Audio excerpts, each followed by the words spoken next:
Bismillahirrahmanirrahim. Assalamualaikum warahmatullahi wabarakatuh.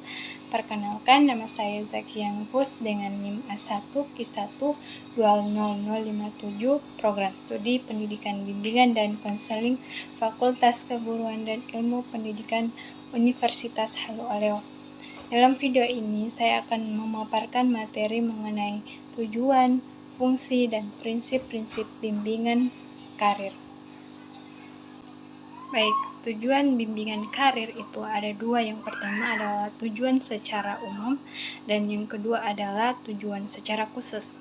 Tujuan umum di sini adalah untuk membantu individu memperkembangkan diri secara optimal sesuai dengan tahap perkembangan dan predisposisi yang dimilikinya, seperti kemampuan dasar dan bakat-bakatnya, sebagai latar belakang yang ada seperti latar belakang keluarga, pendidikan, dan status sosial ekonomi, serta sesuai dengan tuntutan positif dari lingkungannya itu sendiri.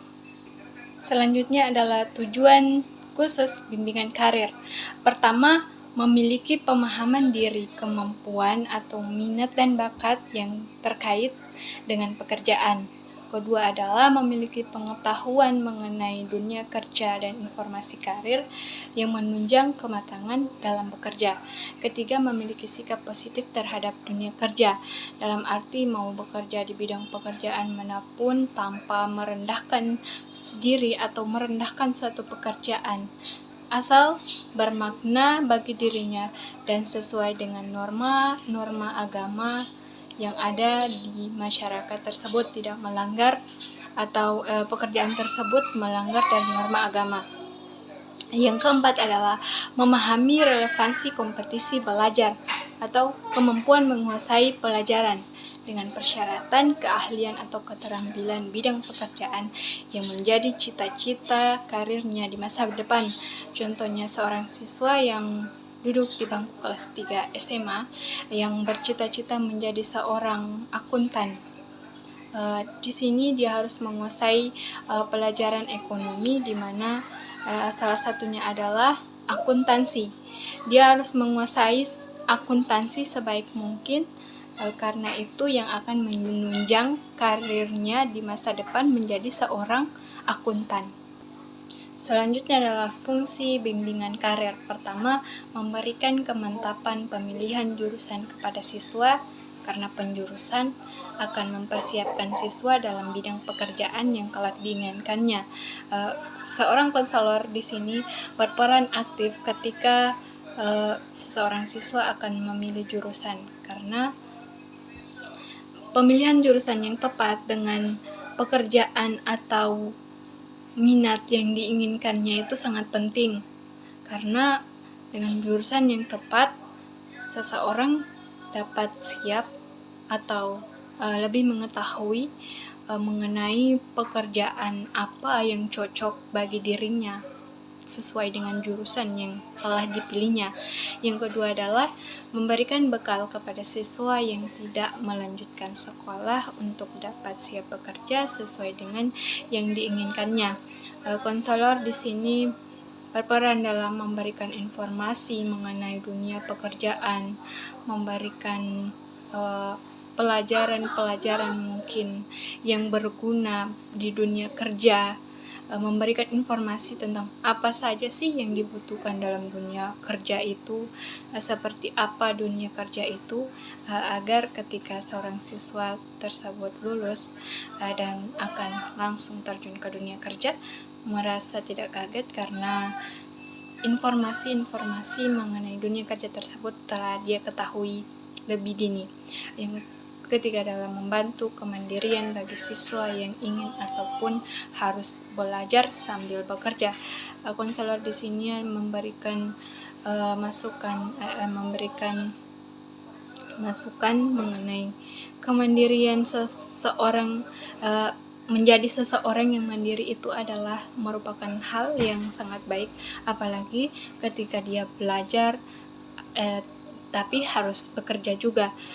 Di situ adalah menjadi poin yang sangat penting bagi siswa tersebut menjadi pribadi yang lebih mandiri mungkin tanpa bergantung kepada orang lain. Berikutnya adalah prinsip-prinsip bimbingan karir. Pertama, pemahaman karir lebih merupakan suatu proses dari suatu peristiwa. Kedua, pemilihan dan penyesuaian karir dimulai dengan pengetahuan tentang diri yang harus memahami potensi, bakat, dan minat serta kemampuan individu. Maksudnya ketika seseorang individu akan memilih suatu pekerjaan atau memilih berkarir di suatu bidang, dia harus mengetahui potensi yang dimilikinya. Seperti apa sih bakatnya, seperti apa sih kemampuan yang dimilikinya. Ketika seseorang individu memilih pekerjaan yang tidak sesuai dengan bakat dan minat atau bahkan kemampuannya, ketika dia tidak mampu melaksanakan pekerjaan itu dengan baik, maka itu akan menjadi sesuatu hal yang membosankan atau bahkan mungkin menyiksa bagi dirinya. Yang selanjutnya adalah bimbingan karir haruslah merupakan suatu pemahaman karir. Maksudnya bimbingan karir itu tidak boleh dicampuri dengan bimbingan lain atau mungkin sesuatu hal yang tidak berbaur atau tidak menjurus kepada karir atau pekerjaan. Yang keempat, bimbingan karir membantu pemahaman dunia kerja dan pekerjaan masyarakat.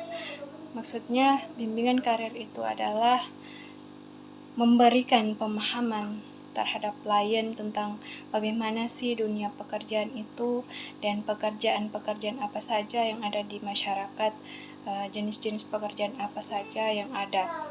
Yang kelima, dalam BKK bimbingan karir termaksud pula pembinaan informasi, keterangan mengenai pendidikan yang diperlukan untuk memperoleh pengetahuan, berbagai keterampilan dan pola tingkah laku yang diperlukan untuk suatu pekerjaan. Yang keenam atau terakhir dalam prinsip bimbingan karir yaitu bimbingan karir merupakan suatu kegiatan yang dilaksanakan oleh para konselor dalam memberikan rangsangan dan bantuan perencanaan karir, membuat keputusan dan penyesuaian diri. Di sini konselor sangat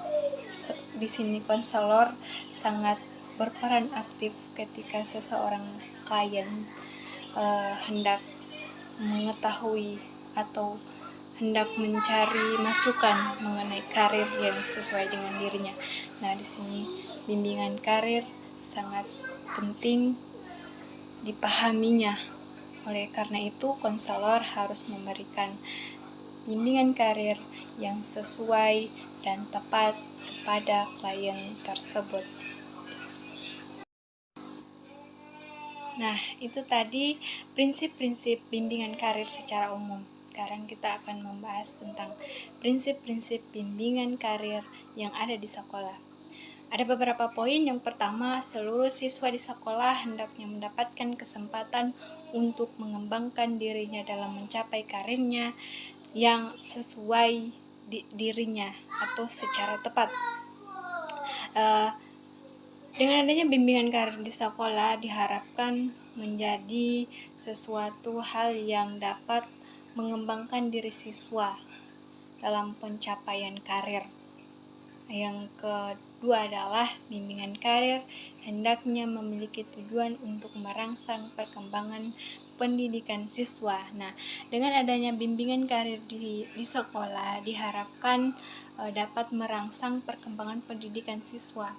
Maksudnya di situ ketika seorang siswa bercita-cita menjadi seorang dokter, maka mungkin dia dengan bercita-cita jadi seorang dokter itu dia mungkin lebih belajar lebih giat, karena menjadi seorang dokter itu adalah profesi yang sangat susah ya. Nah, selanjutnya adalah setiap siswa hendaknya memahami bahwa karir itu adalah sebagai suatu jalan hidup dan pendidikan adalah sebagai persiapan untuk hidup. Nah, dengan adanya bimbingan karir ini, siswa-siswa diharapkan dapat membedakan suatu jalan pendidikan dan dapat membedakan hidup dan pendidikan sebagai persiapan untuk hidup. Maksudnya di sini Ketika seorang siswa berprestasi ya dalam pendidikan, maka itu akan menjadi sesuatu hal yang sangat berguna ketika dia akan berkarir. Nah, selanjutnya dalam prinsip-prinsip PK karir di sekolah adalah siswa hendaknya dibantu dapat mengembangkan pemahaman yang cukup memadai terhadap diri sendiri dan kaitannya dengan perkembangan sosial pribadi dan perencanaan pendidikan karir. Dengan adanya bimbingan karir di sekolah, itu dapat membantu siswa akan memahami pengembangan dirinya sesuai dengan perkembangan sosial dan pribadi dan perencanaan karirnya. Yang keempat, siswa hendaknya dibantu dalam pengembangan pemahaman yang cukup memadai terhadap diri sendiri dan kaitannya dengan perkembangan sosial pribadi dan perencanaan pendidikan karir. Dengan adanya bimbingan karir di sekolah diharapkan dapat membantu siswa dalam memberikan pemahaman yang cukup memadai terhadap dirinya yang berkaitan dengan sosial, pribadi, dan perencanaan karirnya. Yang kelima adalah siswa perlu diberikan pemahaman tentang di mana dan mengapa mereka berada dalam suatu aliran pendidikan. Dengan adanya bimbingan karir di sekolah itu, siswa diharapkan memahami mengapa mereka berada di suatu alur pendidikan atau jurusan tertentu.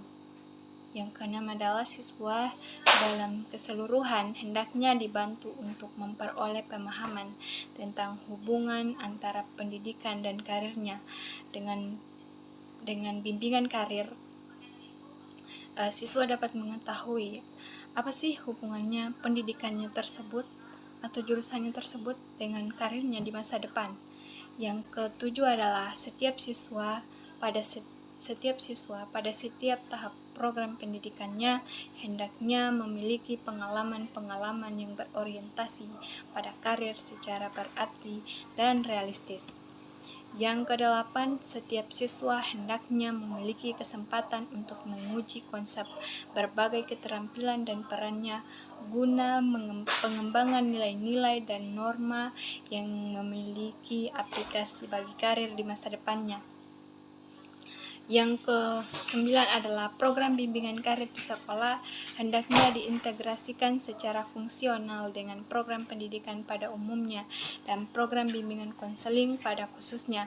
Ke-10 adalah program bimbingan karir di sekolah hendaknya berpusat di kelas dengan koordinasi oleh pembimbing disertai partisipasi orang tua dan kontribusi masyarakat. Baik, itulah materi yang dapat saya sampaikan dalam video ini. Lebih dan kurangnya saya mohon maaf. Wabillahi taufiq wal hidayah. Wassalamualaikum warahmatullahi wabarakatuh.